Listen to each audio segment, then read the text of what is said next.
Hey guys, hope you're doing well. So I want to give you a little bit insight into, if you look at a lot of my trade proposals recently, and you haven't, there's a bunch of them down below with certain players. And each player includes 3 trade proposals, okay? Except one, Aaron Judge, has 4 there, if I remember correctly. And I want to kind of give you some insight into why there's so many prospects involved in my trade proposals. And combined with major league players on when it's appropriate. But again, my trade proposals are based on need and fit, and also the current landscape of the Yankees, meaning we don't know whether Hal Steinbrenner is going to spend or approve spending. So the parameters of my trade proposals kind of keep that in mind, right? And we don't know, who they're going to commit to and so on, who they're not going to commit to and whatnot too. So, and I think until the CBA, the new CBA is kind of agreed upon, and the current CBA expires December 1st, so we really don't know yet if there's going to be a work stoppage. I don't expect a long one if there is one, because they've already lost over $1 billion in revenue due to COVID in the shortened season. So I expect them to kind of want to get this thing hammered out and resolved, which they're probably in deep negotiations now. But that said, why there's so many either pitching prospects and catching prospects in the Yankees. Why some of my pitching prospects are left-handed and so on. Well, again, if Hal Steinbrenner is not going to be motivated to spend, I wouldn't be surprised if he wants to slash more payroll. And in that regard, how do we, address needs while either keeping the payroll or slashing payroll? Well, we're going to have to get some, prospects, or use some of our prospects to attach to an expensive player to be able to move him. It's something that they did with Chase Headley to move him. They attached a top pitching prospect to Chase Headley, and all of a sudden the Padres ate the whole entire $13 million left on his contract.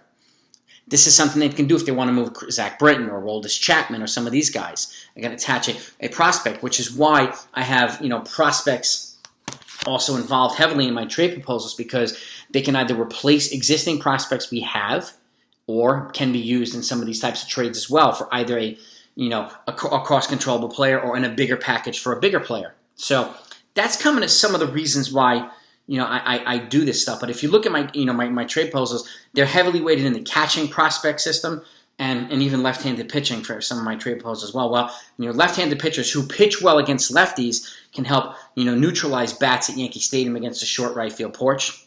And catching prospects catching prospects in my trade proposals address the Gary Sanchez situation, which we don't have a clear replacement for Gary Sanchez after this year. We don't know whether they're going to trade for somebody even this year, like Wilson Contreras or someone else, and DFA Sanchez. We don't know yet. So, and Cashman kind of alluded, he gave Sanchez a lot of praise, but he didn't really offer a solid commitment to him either. So my guess is he's looking for somebody who can represent either an equal level replacement or an upgrade, which to me would be just a consistent hitter, but it's somebody that's much more defensively adept at the plate. And so that's what I'm thinking he's looking for, a better game caller, somebody who's got a better defensive profile than Gary Sanchez, who doesn't have regular attention span lapses, focus lapses, and stuff like that, which happens with Sanchez somewhat often.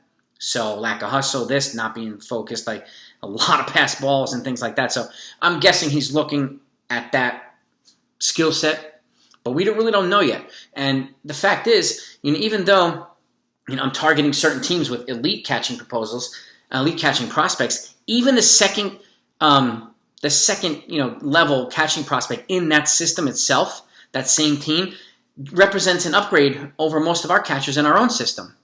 Who is the obvious replacement for Gary Sanchez? It's not Kyle Higashioka. We all know this. And there's nobody in the system at the highest levels, even though Austin Wells is playing well, and that's fantastic, a player of the week in Arizona Fall League, but the Arizona Fall League is not Major League Baseball, okay? And a lot of the Yankees' top brass already says he's not profiling long-term as a catcher.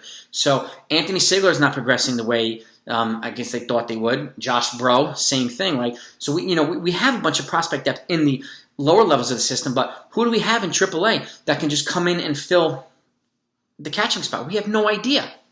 We don't have it, and that's why a lot of my trades involve high-end catching prospects. And again, either attaching to an expensive free agent or boosting our farm. And that's something I've said recently. Is my personal opinion is I think it would be a really good idea for the Yankees to draft a catcher in the first to 10 rounds. Okay, the first 10 rounds every single year. even if it's 2 in the first 10 rounds, or somebody in rounds 1 through 5 one year and someone around 6 through 10 the following year, to give us a higher level catching prospect, stockpile up in the upper levels of the system. Because again, and catchers are hard to come by, good ones. So that will give the Yankees depth to either progress through the system and develop, or use in trades for bigger pieces that other catchers don't have. But the more catching depth that we have, the better the Yankees have weapons in a trade arsenal and free agent arsenal and so on and so forth. So they'll have a lot more valuable assets in their farm if they utilize that. But again, going back to the hesitation of Hal Steinbrenner to spend, this is a way of getting a lot of high-end prospects in here to offset the more expensive prospects. And the 2 weakest spots in developing in the Yankees farm system from the bottom to the top is catching and starting pitching. They're great at position players and great at relief pitchers, but this is a reason why getting catchers that are higher or closer to the major leagues, meaning the Yankees farm would not have to do as much work. To me, it's a better option than not doing that, or drafting guys that are continually up the middle. We keep getting international draft prospects, and that's great, and domestic draft prospects recently, and they've drafted better in the last couple of years, but they need catching, and they need high-end starting pitching as well, right and left, but a lot more left, in my opinion, at the higher levels of the system, so that they don't need to be developed through the A, AA, and stuff. Let's get guys in AA and AAA, so that there's not much time or not much more development that they need to be close to the major leagues, particularly if the Yankees are not improving that upper-level development component of the system, which we don't know if they're going to do yet either. We obviously need 4 coaches as well who are going to help get the most out of these players and existing players, but this to me is why a lot of my draft proposals are heavily weighted in prospects, because if you look at the guys we're looking to move, they're either their replacements in free agency are not attractive, or the trade people that the trade targets that we want to get represent an increase in payroll. And we haven't gotten a commitment yet from Hal Steinbrenner to do that.